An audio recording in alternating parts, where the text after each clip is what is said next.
sebagian daripada firman. Haleluya. Amin. Ayo duduk.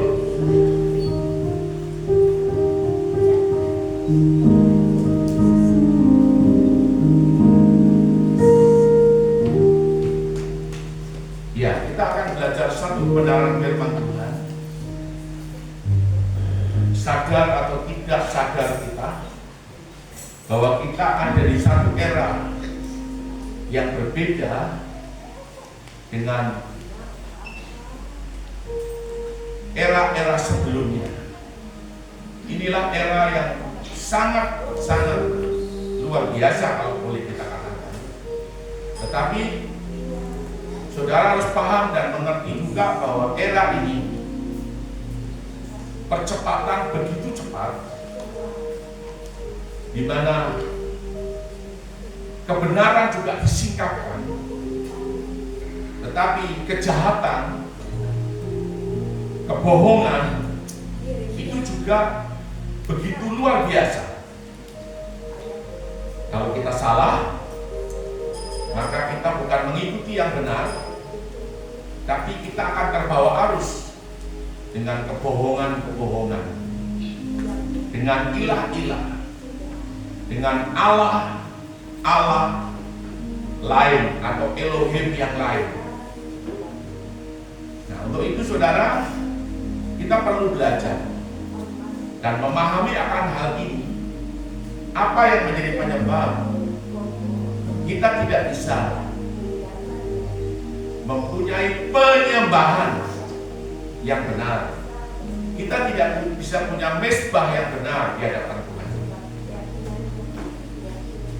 Kita akan melihat satu kebenaran firman Tuhan di dalam kitab Keluaran pasal yang ke-20 ayat yang ketiga.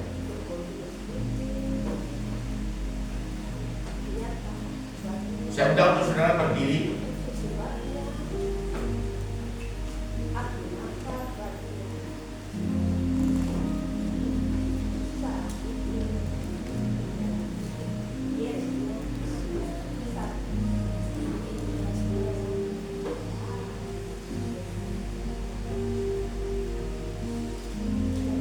Sudah? 1, 2, 3. Keluaran 20 ayat yang ketiga. Janganlah ada padamu Allah lain di hadapanku. Sekali lagi, janganlah ada padamu Allah lain di hadapanku. Ya. Puji Tuhan, saya persilakan dulu. Saudara, ini adalah satu kebenaran dari 10 perintah Yahweh. 10 dari perintah Yahweh, di mana Musa mendapatkan 10 perintah Yahweh itu, dan salah satunya adalah ini. Mengapa kita itu harus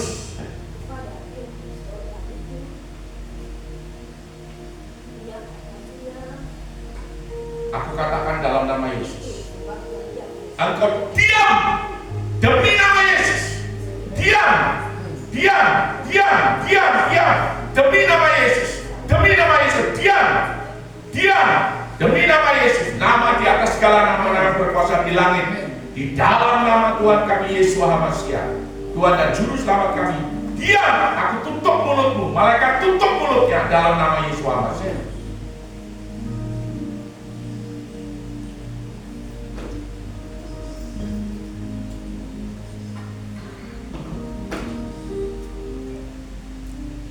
Saudara, ini adalah akibat dari kekosongan.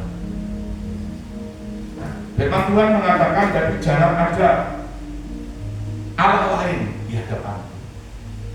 Kalau kita kosong, saudara, John Calvin itu mengatakan hati kita itu pabrik penyembahan berhala. Kalau dikatakan hati kita itu pabrik penyembahan berhala, maka ada oknum-oknum lain yang menguasai. Bukan firman yang masuk, tetapi yang lain yang masuk. Seperti itu.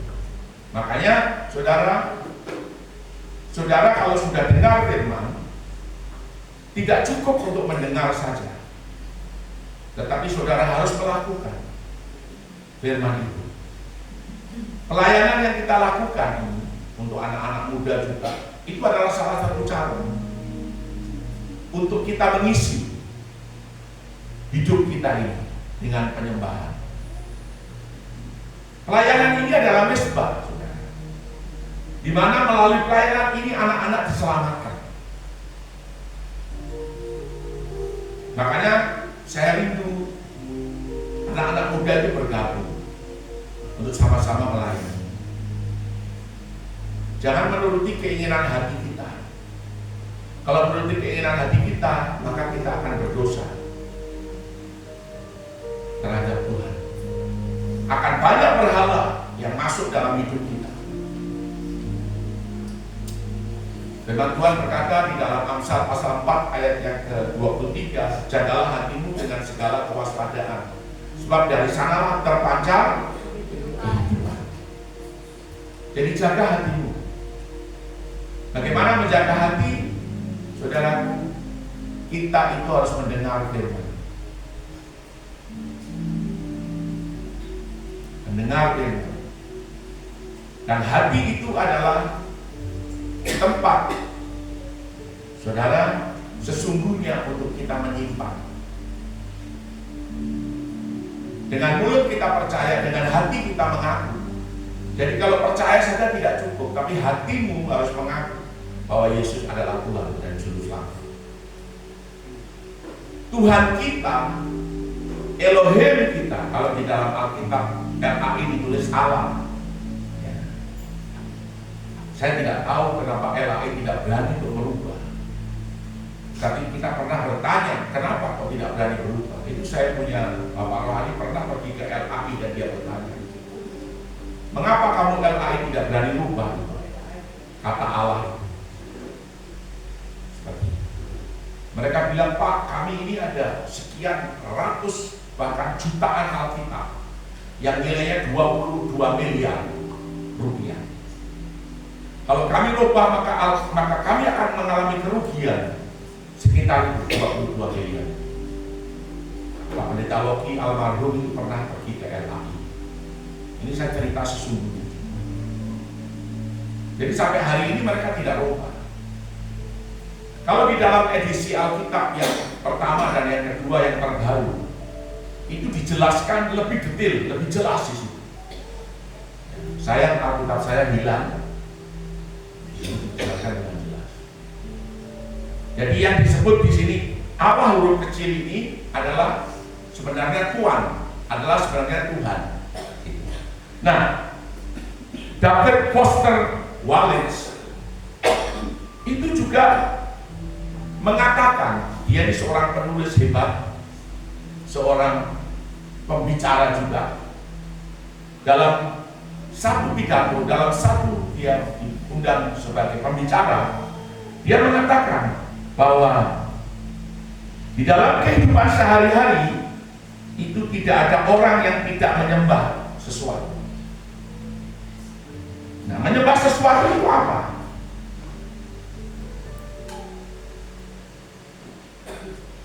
Kalau kita tidak menyembah Tuhan yang benar, maka yang kita sembah itu apa? Dia mengatakan satu, itu uang. Dua, itu kedudukan, karier. Tiga, itu gaya atau penampilan. Empat, itu kesuksesan. Dan masih banyak yang lain, tetapi hanya 4 poin ini saja. Saudara, di mana semua itu akan menarik saudara. Saudara. Dan itu juga tidak jarang menjadi makanan kita. Artinya ada ilah atau Allah atau Elohim yang lain ada Tuhan yang lain dalam hidup kita.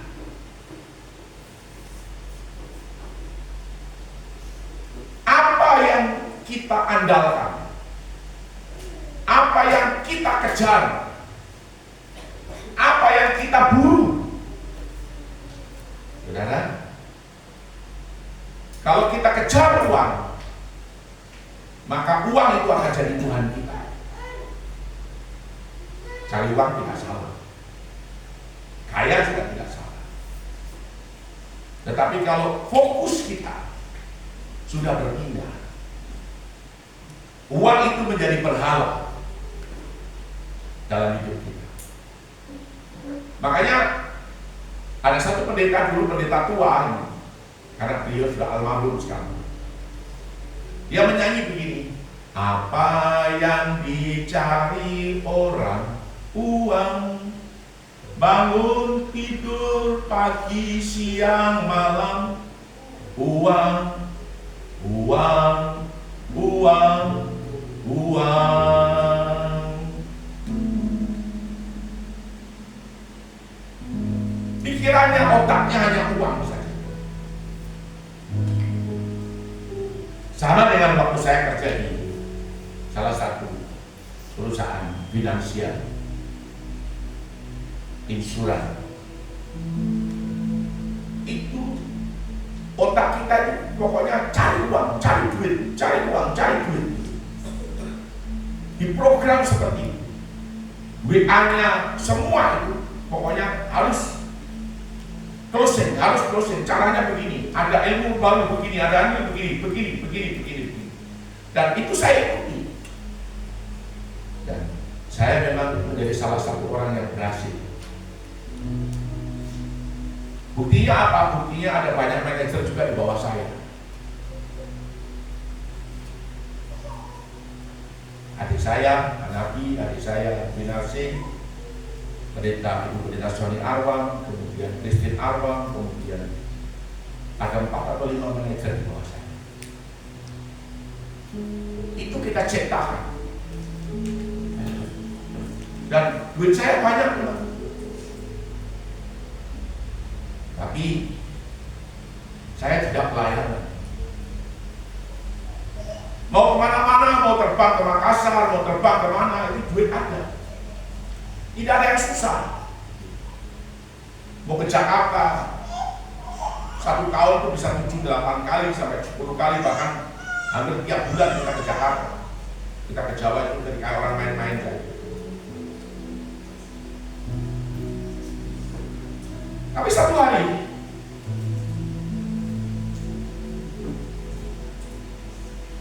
saya punya rektor, almarhum pendeta Yakob Nahuai. Saya ini mimpi ada satu jalan yang aspal bagus, ada marka jalannya jelas, tapi saya berjalan di jalan ini sepertinya mulus, tetapi satu titik jalan itu gelap dan saya tidak bisa. Ini jalan ini kalau saya lewati pasti saya celaka. Lalu disitulah dari jauh pendeta ini berteriak, "Saudara Kaleb, kembali! Saudara Kaleb, kembali! Saudara Kaleb, kembali!" Dia teriak semakin keras. Dan saya boleh, saya balik. Pak Yakob. Dan saya jalan balik. Saya waktu itu setiap tahun bisa masih ada sekarang. Pokoknya tahun 2010, 2011, 2012 masih ada di kursus Natal lagi. Saya bisa membantu pelayanan itu 50 sampai 70 juta. Ini bukan tipu. 50 sampai 70 juta. Karena uang ada, uang banyak. Toko juga waktu itu ramai.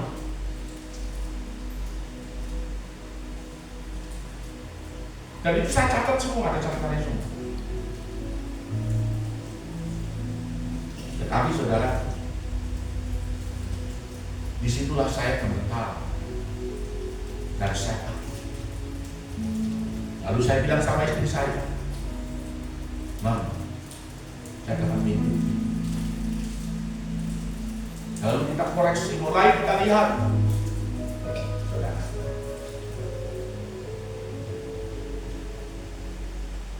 Dan waktu itu tahun 2013 kita buka gereja ini. Tahun sebelumnya kita sudah buka, tapi persekutuan. 2013 kita buka gereja ini. September, Oktober, November, Desember ini gereja. Jadi September itu kita mulai bangun. Desember tanggal 7 atau tanggal berapa waktu itu Natal itu gedung ini sudah bisa dipakai.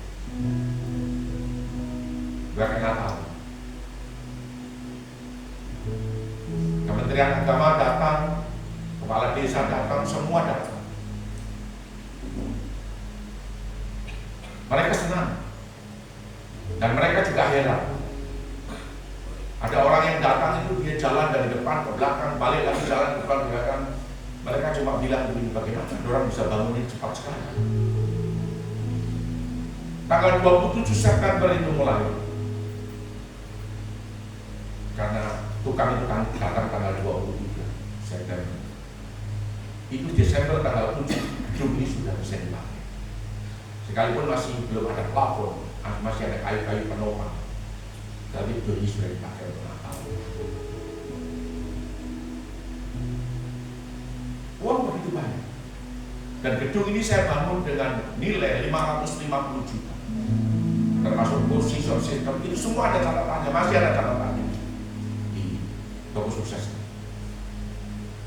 Notanya semua masih ada.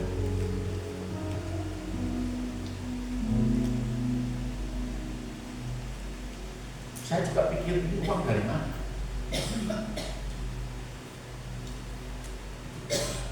Saudara, singkat cerita, waktu itu yang jadi gembala di sini bukan saya serahkan kepada pendetamu.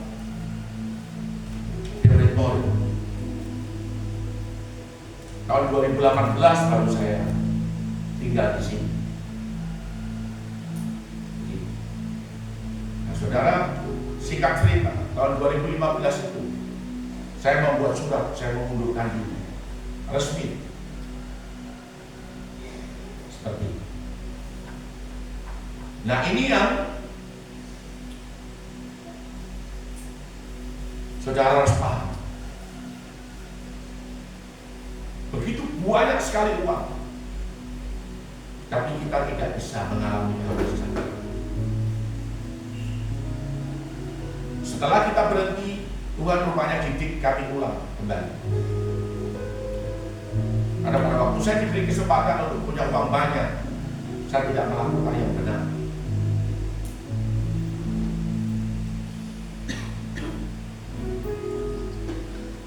Singkat cerita, sampai kami punya utang uang bank 500 juta. Tapi sekarang semua sudah lunas. Nah, hari-hari ini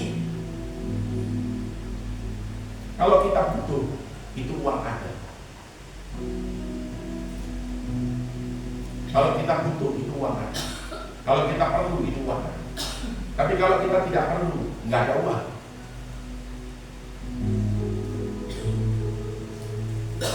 Saudara, jangan jadikan uang itu Tuhan dalam hidup.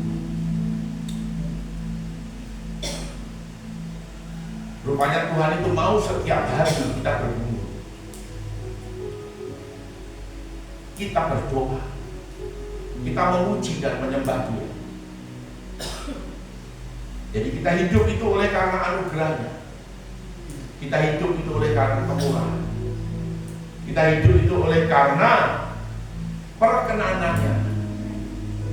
Kita diberi, kita diberkati, kita sehat, kita kuat. Tidak ada penyakit, tidak ada sakit penyakit yang membahayakan.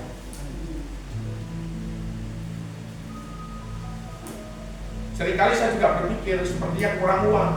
Setelah dicek Tidak. Sepertinya kurang uang, tapi selalu saja ada pemasukan. Dan pelayanan kita di sini ini ada yang menopang. Yang pertama adalah jemaat yang ada di sini. Yang kedua itu orang-orang yang dari luar yang punya komitmen.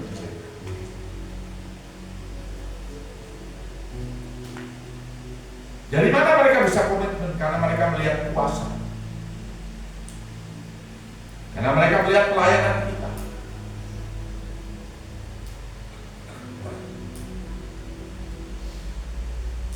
Saya kadang-kadang begini, kenapa kalau saya melayani orang, saya berbicara itu jadi. Tetapi untuk kita sendiri kadang-kadang susah. Tetapi saya tetap akan katakan, saya akan katakan. Dan itu saudara jadi.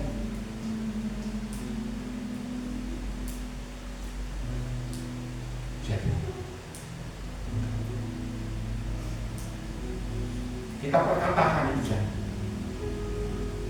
Seperti itu.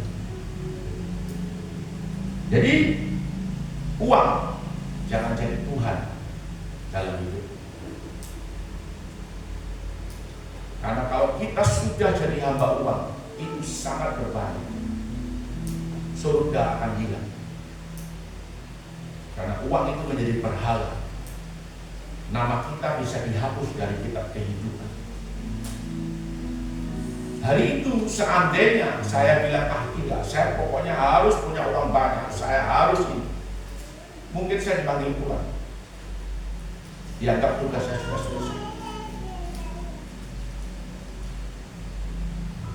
Padahal tidak tahu setelah itu kita ini sedang menyiapkan generasi baru. Jadi Ima, Karen, Ella, Siska, Cika, lalu siapa lagi?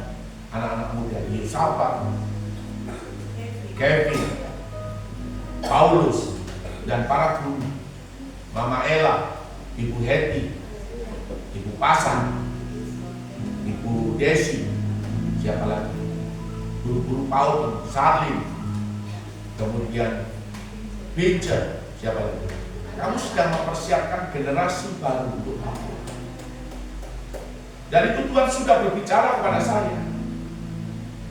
Generasi baru yang akan bangkit itu anak-anak Subiaki juga itu generasi baru. Karena itu juga kita doakan. Kita mau berbuat lebih seringkali, tapi seringkali juga dana tidak ada. Kemarin waktu kita pelayanan di penjara, ini saya ngomong terus terang. Memang ada salah satu anggota DPR kasih uang, tapi uang itu saya pakai bayar tukang, karena memang waktu itu pasti kita tidak ada. Jadi ini juga kita bangun ini adalah anugerah.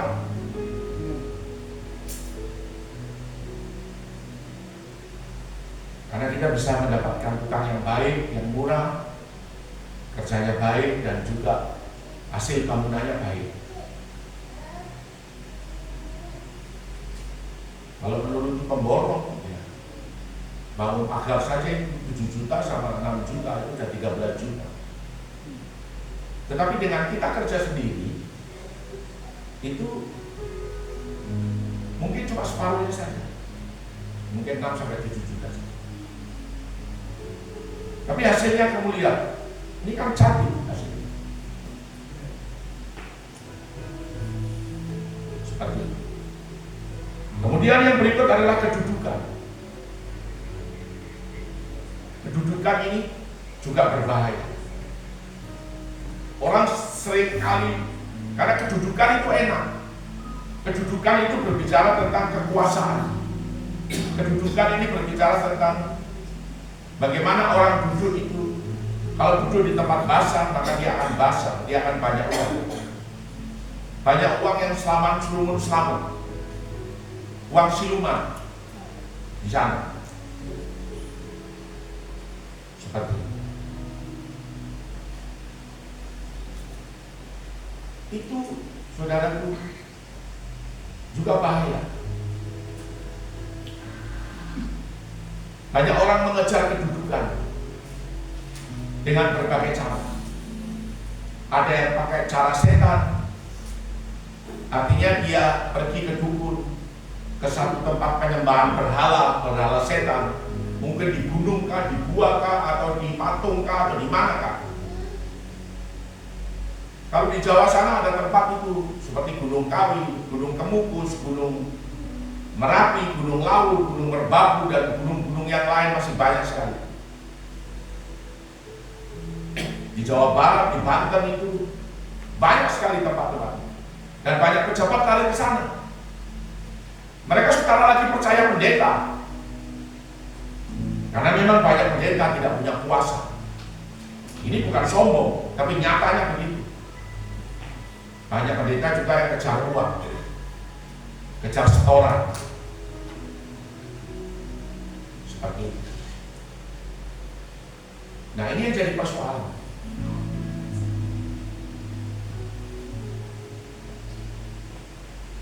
Saudara,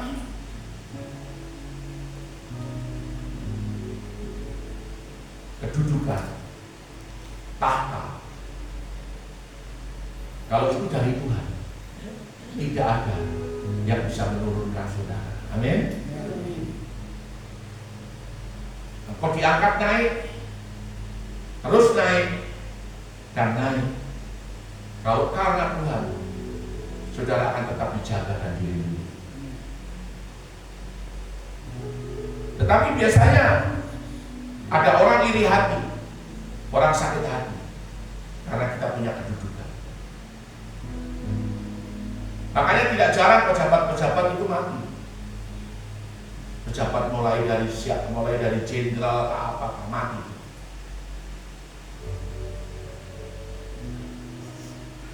Bahkan anggota DPR belum dilantik pun sudah ditembak, sudah dibunuh oleh kekuatan-kekuatan mantra sihir, tenung santet, dan lain sebagainya. Itu karena kedudukan. Jadi kalau engkau benar, engkau didudukan satu kedudukan, satu posisi, itu Tuhan yang angkat, itu luar biasa. Tuhan akan tetap melindungi dan menjaga. Apalagi kita tetap setia, kita punya mesbah. Dan yang ketiga, itu berbicara tentang penampilan. Ada orang berkata begini, lebih baik kita kalah nasi daripada kalah aksi. Saudara tahu orang dari mana? Saya tidak mau sebutkan nama orang dari mana. Lebih baik kita kalah nasi daripada kalah aksi.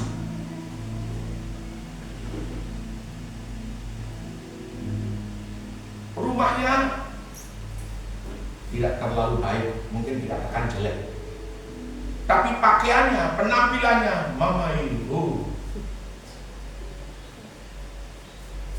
kalau keluar itu, kalau perempuan itu yang macam-macam dia pakai, seperti kayak orang kaya. Padahal sesungguhnya kantongnya kosong. Kalau laki-laki, dia pakai jas, mantap sekali, penampilannya tapi kantongnya kosong. Banyak orang sekarang yang model begini tuh banyak. Yang dikejar itu penampilan. Apa salah? Tidak. Tetapi kalau engkau kejar penampilan, itu seperti berhala. Itu yang dikatakan oleh David Foster Wallace. Ada sesuatu yang disembah dalam kehidupan manusia. Apa yang disembah? Bisa uang, bisa kedudukan, bisa penampilan, lalu kesuksesan. Sukses itu diinginkan oleh setiap orang, berhasil itu diinginkan oleh setiap orang. Tidak ada orang tua yang ingin anaknya pupuk bawang, itu tidak. tidak berhasil, itu tidak. Orang tua pasti ingin anaknya berhasil. Tetapi berhasil dalam arti di sini dari didikan. Dari didikan. Jadi di sana ada satu pembentukan karakter.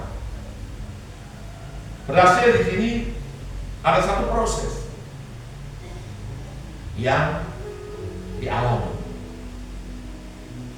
Saudaraku, itu yang harus kita lakukan.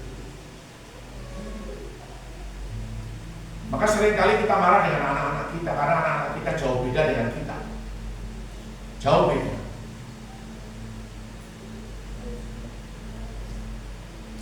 Dulu waktu saya kerja waktu saya ikut om saya,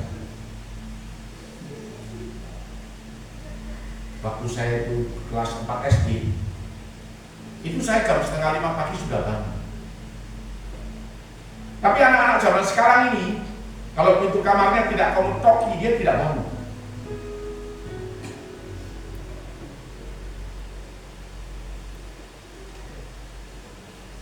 Dia sudah tahu, tidak bisa berpikir bagaimana bisa membantu orang tuanya, meringankan beban orang tuanya. Itu tidak dipikir.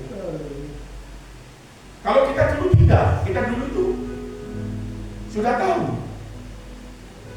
Pagi jam 4 pagi itu, yang pertama yang kita kerjakan adalah pompa air. Air cukup enggak untuk hari ini? Untuk masak, untuk mandi. Pompa air. Dan pompa airnya itu adalah pompa dragon. Dulu kan namanya pompa dragon. Yang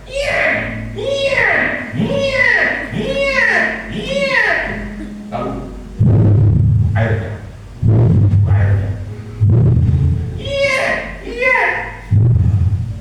airnya turun. Kalau sekarang hanya tinggal pompa sudah jalan, air sudah jalan. Tapi itu pun juga susah. Apalagi kalau pakai pompa dragon. Kalau dulu saya pakai pompa dragon itu saya pakai latihan ke depan begini, kadang-kadang di belakang bikin latihan, di tanah. Makanya badan ini kuat sekali. Ini betul saya ketemu. Habis itu, karena pasar di kampung itu mulai jam 5 pagi itu pasar sudah ramai.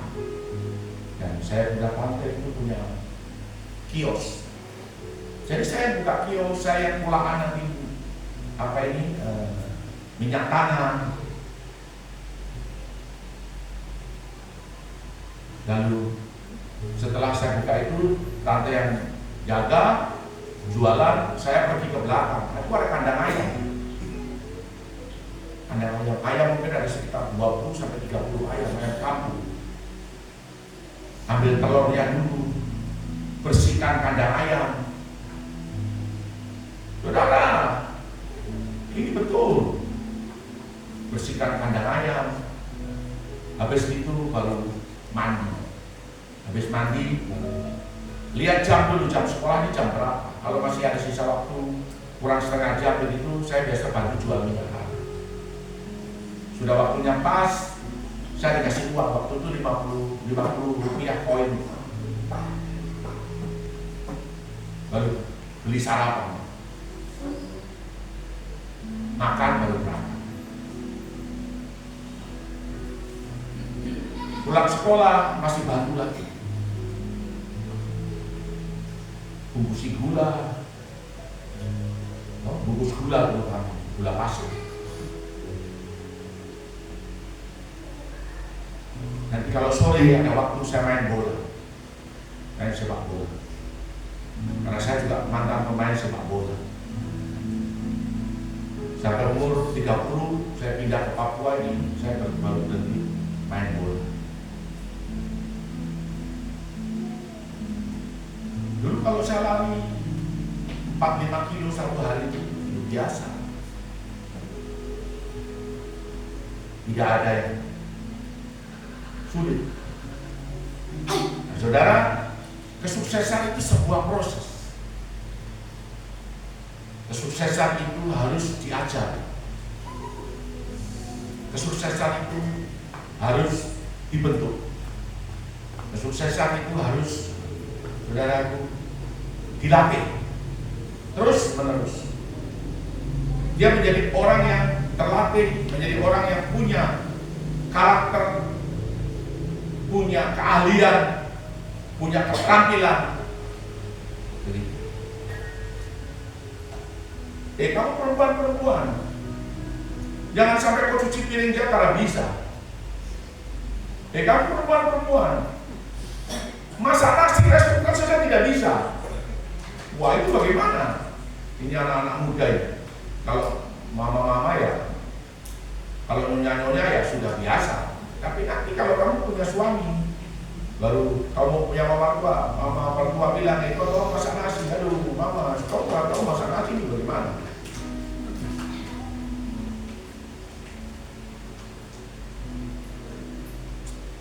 Suruh goreng telur karena bisa, telur kodok sementara bisa. Apalagi bikin nasi goreng. Aduh, nasi goreng itu bumbunya apa ya? Tapi anak-anak sekarang kan pintar, dia tanya sama Dola, dia tanya sama YouTube. Dola, bagaimana kalau Tom bikin nasi goreng? Dola akan tanya, nasi gorengnya model bagaimana? Dia akan tanya begitu. Oh, yang model itu orang Jawa punya itu. Yang Jawa punya itu pakai terasi.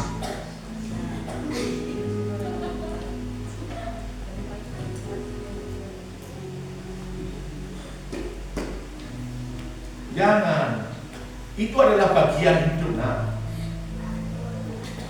kamu punya rumah kotor, sapulah. Itu hidupmu ada di dalam rumah itu. Oh, itu kamu sudah membantu orang tua. Jangan sebentar bilang, mama 50k, mama aduh 100k. Mama terus mama dia tidak berani papa bilang, oh itu uang terus papa akan bilang begitu. Oh, karena papa yang cari uang, mama yang tidak cari uang, jadi mama tinggal tolong saja dia kasih uang. Oh, tidak boleh begitu, salah itu. Uang dikendalikan. Saya ini sebenarnya kalau dari muda dulu, saya punya mentor, itu saya jadi milioner pasti, tapi cuma tidak ada. Jadi uang saya itu cuma habis begitu. Bayangin saya tahun 89 saya punya gaji sudah 1,5 juta. Tahun 91 itu saya punya gaji sudah 2 juta lebih. Dolar baru berapa? Tidak ada yang mengarahkan, tidak ada. Tapi puji Tuhan, Tuhan tetap memperhitungkan semuanya. Dan pada zaman-zaman itu tahun 91 saya bertobat itu, saya melayani Tuhan itu, saya juga pakai uang saya untuk melayani. Hamba Tuhan di kampung yang kekurangan itu saya kirim beras. Hamba Tuhan di kampung waktu itu belum ada listrik, saya belikan lampu petroma, belikan minyak tanah dan sebagainya. Setiap kita pelayanan ke kampung itu, saya pasti bawa beras, pasti bawa apa semua.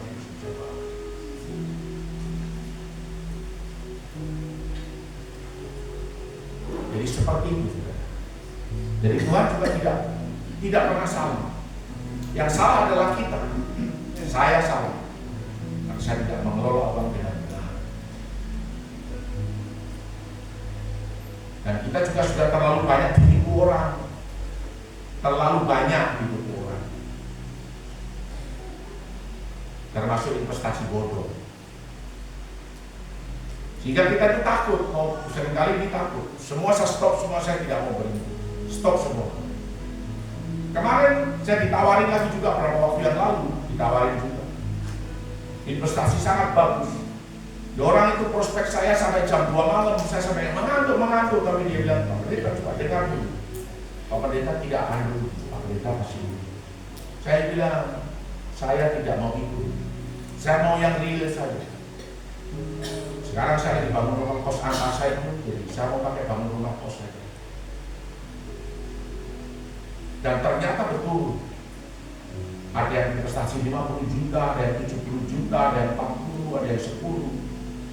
Karena perubahan regulasi di Indonesia, akhirnya uang itu hilang semua. Lalu mau bicara apa?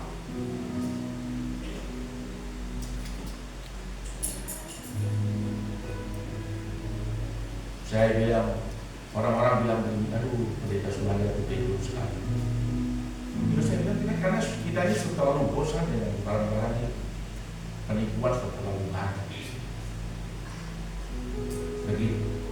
Jadi sukses itu harus juga dimentor. Ada orang-orang yang mentor, ada orang-orang yang kasih tahu, ada orang-orang yang berbicara. Itu jauh lebih baik. Orang-orang yang sudah punya pengalaman jauh lebih baik. Puji Tuhan. Kita akan lihat di dalam kitab Matius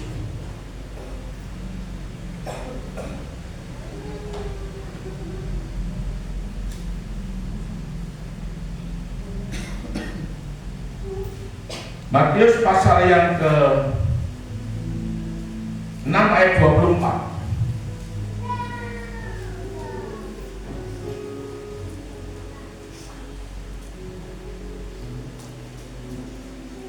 Di sini dikatakan, tolong salah satu orang bisa baca Matius 6 ayat 24. Tak seorang pun dapat mengabdi kepada dua tuan, karena jika demikian ia akan membenci yang seorang dan mengasihi yang lain, atau dia akan setia kepada yang seorang dan tidak mengindahkan yang lain. Kami tidak dapat mengabdi kepada Allah dan kepada Mamon. Ya. Jadi saudara, Mamon itu dewa uang. Ya, Mamon itu bentuknya ada kepalanya dan dia punya tangan itu ratusan. Itu berusaha menarik dan menyeret semua orang, termasuk kakinya itu juga ratusan. Dia bisa menarik dan menyeret semua orang. Itu Mamon. Ada orang yang juga kadang-kadang terlalu pelit sekali. Pelitnya bukan main ini. Padahal dia kaya. Pelitnya bukan main. Kita ini kadang-kadang kalau lihat orang miskin, kita bisa menangis. Jatuh belas kasihan. Dan di sekitar kita orang seperti itu banyak. Kadang-kadang kalau di rumah ini, pastor ini ada makanan berlebih, saya bilang tidak, kenapa tidak kau bungkus kasih mereka, kau bungkus kasih mereka.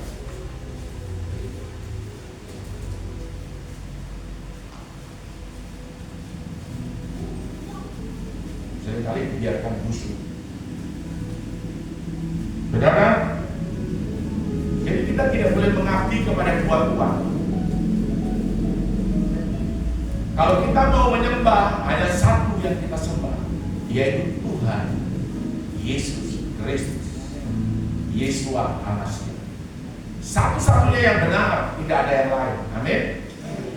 Karena Dia yang memberikan engkau hidup yang kekal, Dia yang punya surga, yaitu Yesua Al-Masih. Dia berkata, aku pergi untuk menyediakan tempat bagimu. Di mana aku ada, kamu berada.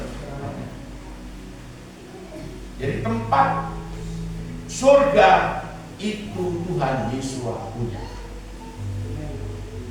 Dan kita akan hidup bersama dengan Dia di dalam kekekalan. Itu Tuhan kita. Belum lagi berhala-berhala yang lain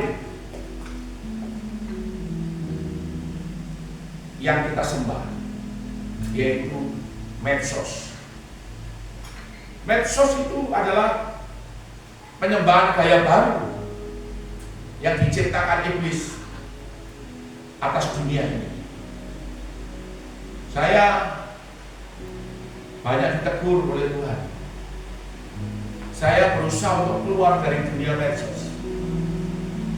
Mungkin nanti kita akan belajar saham saja. Kita akan belajar dunia saham. Kalau dunia saham kita belajar, kita pintar, kita punya uang banyak. Tapi jangan sampai juga dunia saham jadi berhala. Tidak. Kita hanya untuk ini saja, supaya kita bisa tahu dan mengerti. Tetapi medsos ini, apalagi mulai TikTok itu, mulai dari YouTube, berita-berita hoax, berita-berita yang benar, itu semua kita telan. Jadi kadang-kadang membuat kita bingung sendiri. Jadi itu yang seringkali memperhambat kita. 1 Korintus pasal 6 ayat 12. 1 Korintus pasal 6 ayat 12.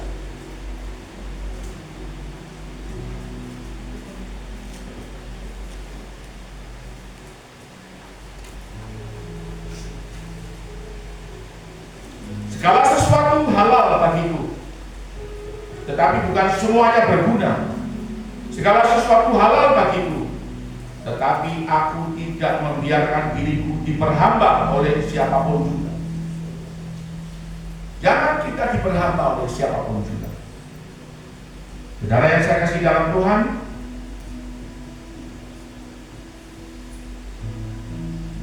apa sekarang yang kita kejar?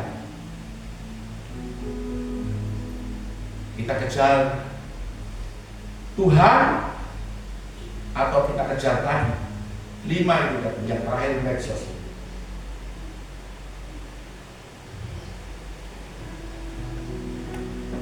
Apa yang bernilai dalam hidup kita, itu pasti yang kita kejar. Mungkin apa yang kita andalkan dalam hidup kita, itu yang kita kejar. Saudara yang saya kasih dalam Tuhan, yang terutama kalau kita bilang halal, ini halal non halal ini kan sebenarnya MUI punya kerja.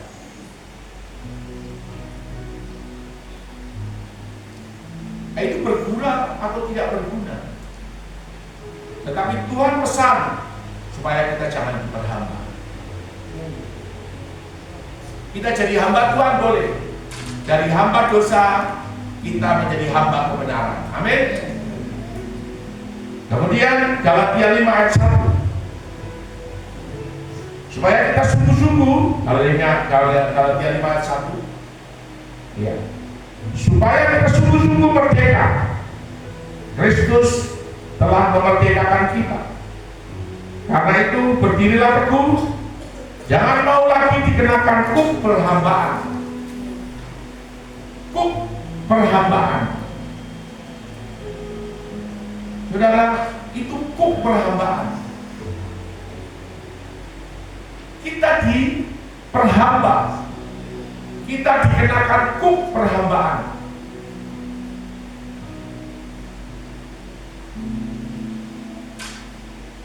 Dan kita mengikuti Tuhan yang lain. Itu jangan sampai terjadi. Saya minta ampun kepada Bapa di surga. Seringkali kita lebih hebat daripada para analis politik. Karena kita menjelajah dunia internet. Mulai dari NATO. NATO itu kalau disingkatkan no action talk only. Jadi hanya bicara saja, tapi tidak ada perbuatan. Untuk apa? NATO mulai dari AUKUS, mulai dari pertahanan semua. Jadi macam kayak kita tahu, macam kayak ini kita ini presiden saja. Mulai semua yang terjadi di Indonesia, mulai orang-orang yang korupsi, mulai orang-orang yang jadi kartel, mulai orang-orang yang pencuri, penggarong, kita tahu semua. Saya pikir untuk apa? Tidak ada gunanya juga. Kita bukan duduk di anggota DPR, kita bukan duduk di pemerintahan.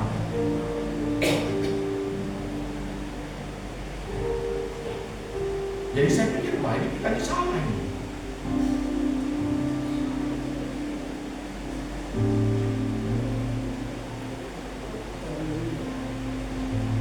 Sampai mesin-mesin challenge, mesin challenge, CERN, mesin HARP, cari di Google, tanya HARP itu apa. Itu kita tahu semua. Mungkin ibu-ibu juga tanya, pendeta itu apa? Nah itu sudah. Tidak usah tahu, tidak usah tahu.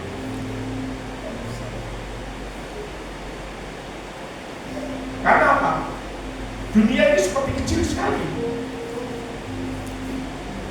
Internet itu seperti sebuah kota yang kecil. Tapi di dalamnya semua itu ada.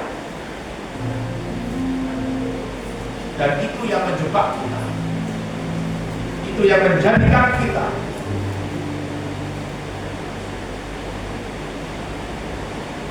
mempunyai berhala modern. Haleluya. Mempunyai Tuhan yang baru. Tuhan yang baru, yaitu medsos atau internet. Makanya anak-anak kita juga harus hati-hati. Karena mulai dari yang jahat, yang benar, yang baik dan buruk, semua ada di situ. Jadi kita ini dipanggil untuk merdeka. Kita ini sudah merdeka di dalam Tuhan Yesus Kristus. Tuhan mau supaya kita berdiri teguh dan kuat. Jangan lagi dikenakan kuk perhambaan. Jangan lagi kita menjadi hamba Tuhan yang baru, yaitu medsos, yaitu uang, yaitu kesuksesan, yaitu kedudukan, yaitu gaya dan penampilan.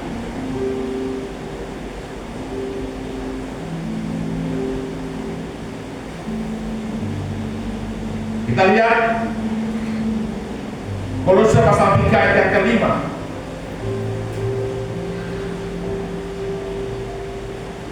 Kolose pasal 3 ayat yang kelima.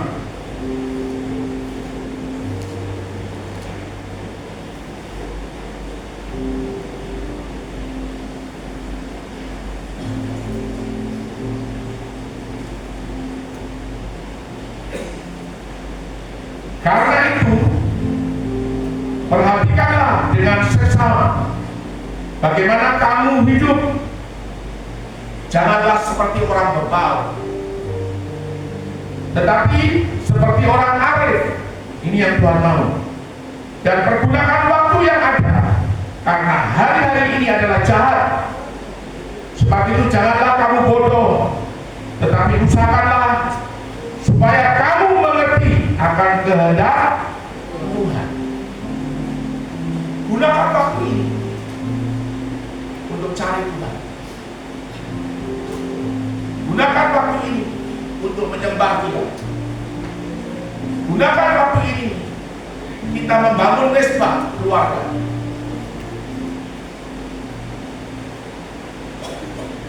Biarpun itu hanya 10 menit, anak, istri, suami berdoa.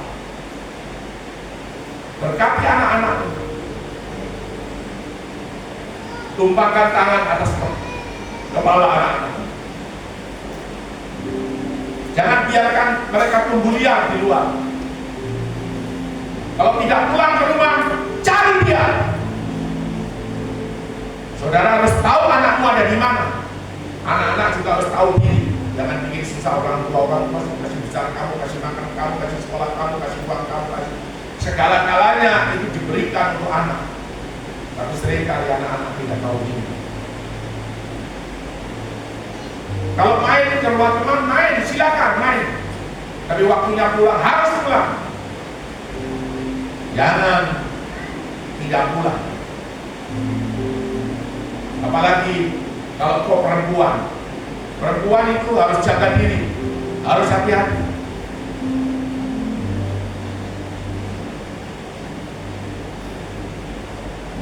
Perempuan itu seperti mahkota, harus dijaga. Tidak boleh sembarang-sembarang dengan laki-laki, karena masa depanmu ada di sana. Kalau kau baik, setia, taat, menyembah Tuhan, kau bangun mesbah, masa depanmu itu tidak akan sia-sia. Masa depan sungguh ada bagi anak-anak. Orang tua hanya tinggal mengarahkan. Orang tua itu ingin anak-anaknya itu sukses. Betapa sedih hati orang tua kalau anak-anaknya itu membuat susah orang tua.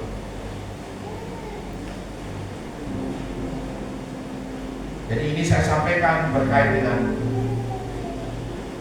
parenting project. Berkait dengan parenting project.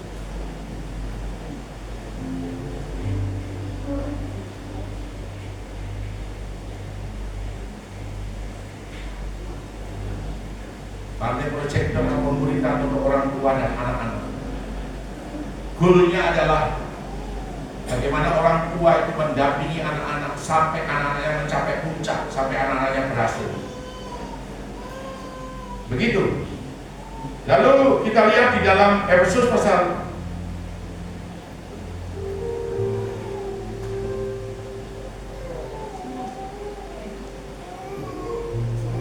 ini dulu, Kolose dulu.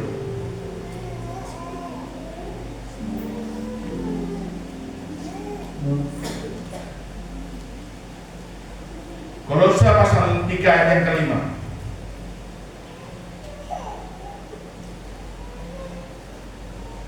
Karena itu matikanlah dalam dirimu segala sesuatu yang duniawi. Matikan percabulan, kenajisan, hawa nafsu, nafsu jahat, juga keserakahan yang sama dengan penyembahan berhala. Ya saudara, ini jadi berhala modern. Jadi kalau saudara mengikuti YouTube, mengikuti TikTok yang terkait dengan percabulan, perzinahan, dan juga hawa nafsu, nafsu jahat, juga keserakahan, itu saudara sama dengan menyembah setan, menyembah berhala.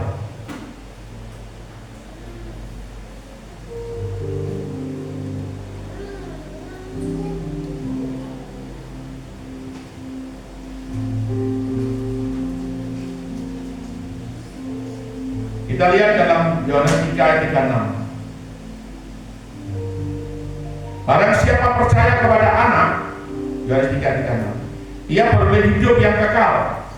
Tetapi barang siapa tidak taat kepada anak, yaitu Yeshua Mashiach, ia tidak akan melihat hidup, melainkan murka Elohim tetap ada di atasnya.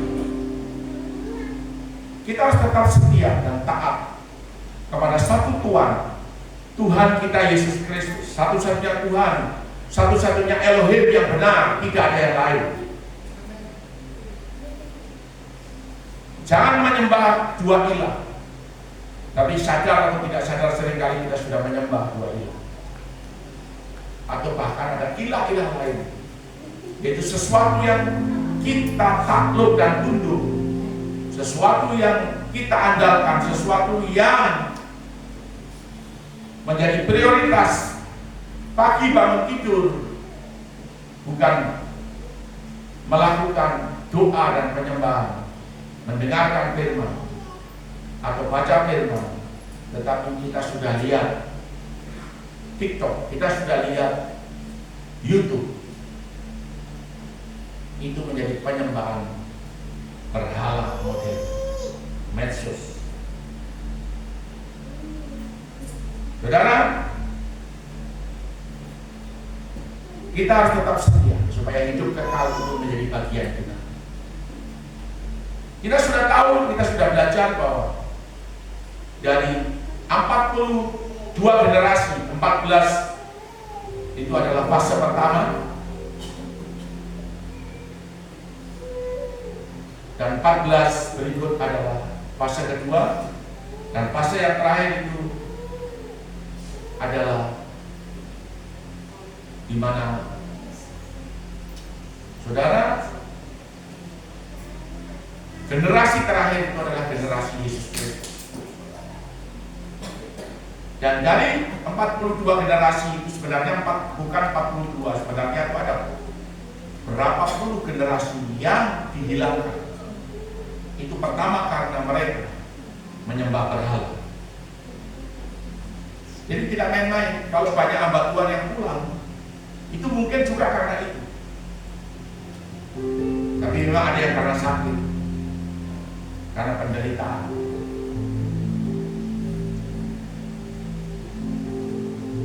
Kalau kita sudah tidak punya lagi fungsi di dunia ini sebagai hamba Tuhan, Tuhan akan panggil kita pulang. Tapi kalau kita masih mau berkarya, masih mau melakukan yang baik dan menegakkan kerajaan surga, melebarkan kerajaan surga di dunia ini, Tuhan akan berikan kita kuat dan kita umur panjang. Coba mari kita setia. Lalu kita minta apa yang saudara inginkan, kita minta. Tuhan akan berikan. Galatia pasal 4 ayat 6 sampai 9. Galatia pasal 4 ayat 6 sampai 9. Dan karena kamu adalah anak, maka Elohim telah menyuruh roh anaknya, yaitu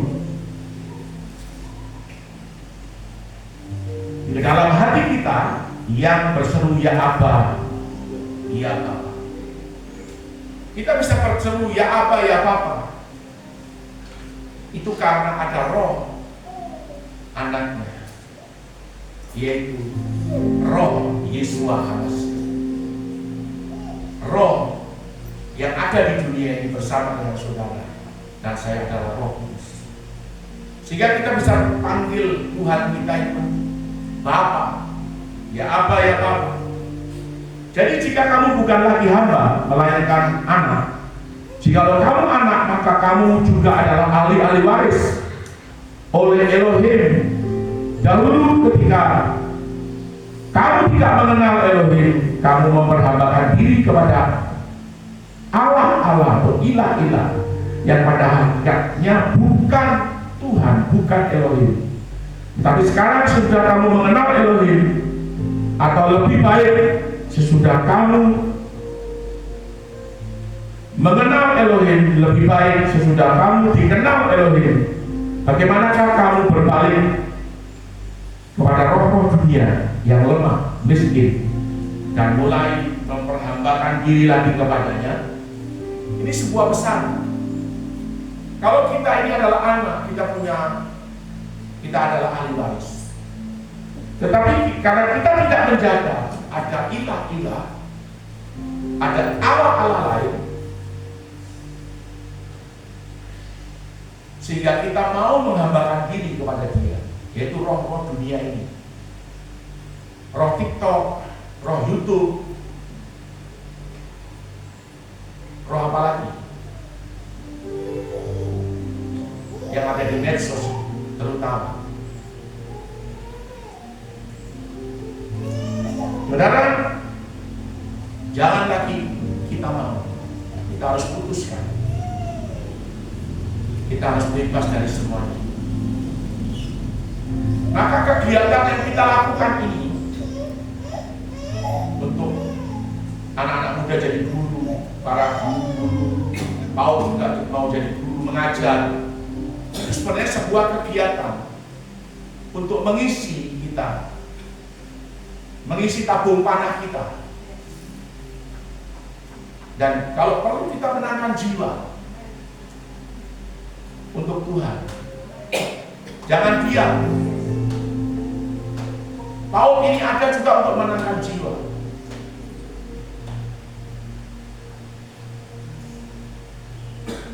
Karena tidak ada yang berani berbicara Yesus yang benar, pada mereka.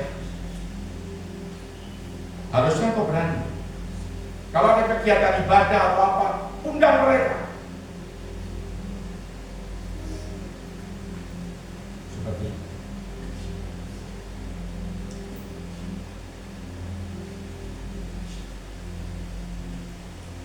Supaya mereka tahu dan mengenal Tuhan. Mereka diselamatkan. Bukan karena kita, tapi kita ini hanya sarana. Menjadi penyambung lidah Tuhan. Karena masih sangat sedikit sekali yang harus selamat. Masuk surga itu masih sedikit. Kalau kita melihat di dalam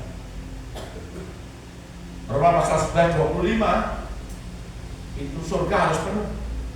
Roma 11:25, surga harus penuh. Dan masih terlalu sedikit orang yang masuk surga. Dan kalau kita melihat hujan awal dan hujan air, itu belum ada dan belum terjadi. Sementara setan berusaha untuk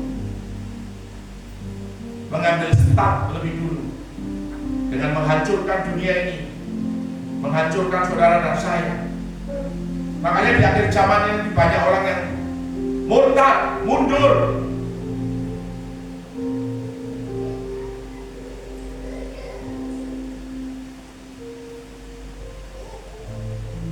Nanti kalau mereka ada dalam kesulitan,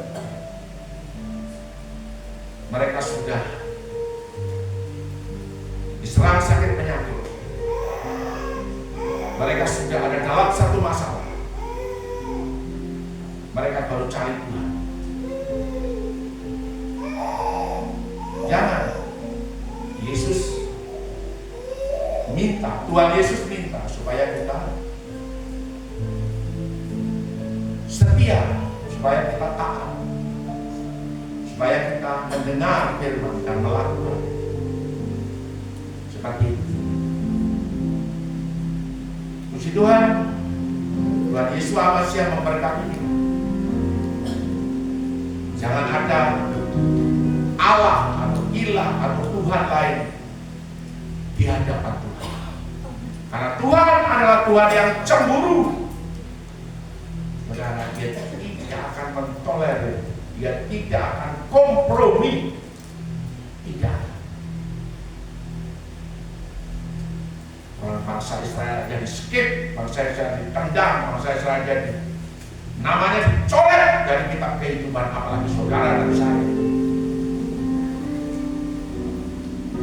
Jangan mimpi, sekalipun ini zaman anugerah. Kalau anugerah itu datang, itu baik. Kasih karunia itu datang, itu baik. Kalau kemurahan itu datang, itu baik. Kalau perkenanannya itu datang, itu baik.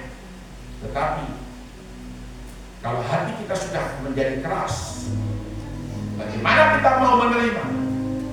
Kalau kita sudah dikuasai, hati kita dikuasai oleh roh dunia ini, seperti yang John Calvin katakan, bahwa hati itu adalah pabrik penyembahan berhala. Saudara, engkau tidak tahu kalau engkau mendapat kasih karunia, engkau mendapat anugerah, engkau mendapat perkenanan, engkau mendapat kemudahan, engkau tidak tahu. Dan itu akan berlalu dalam hidupmu. Dan tiba-tiba engkau mati. Saya tidak menakutkan mati. Ini yang jadi persoalan. Dan Tuhan tidak mau. Janjinya tetap ya dan amin. Tidak ada orang, saudaraku, yang tidak diselamatkan kalau dia tetap setia, percaya, mengasihi Tuhan, mendengar dan taat akan firman. Amin.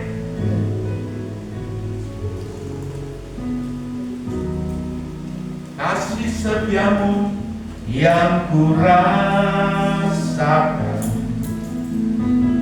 lebih tinggi dari langit biru. Kebaikanmu yang maka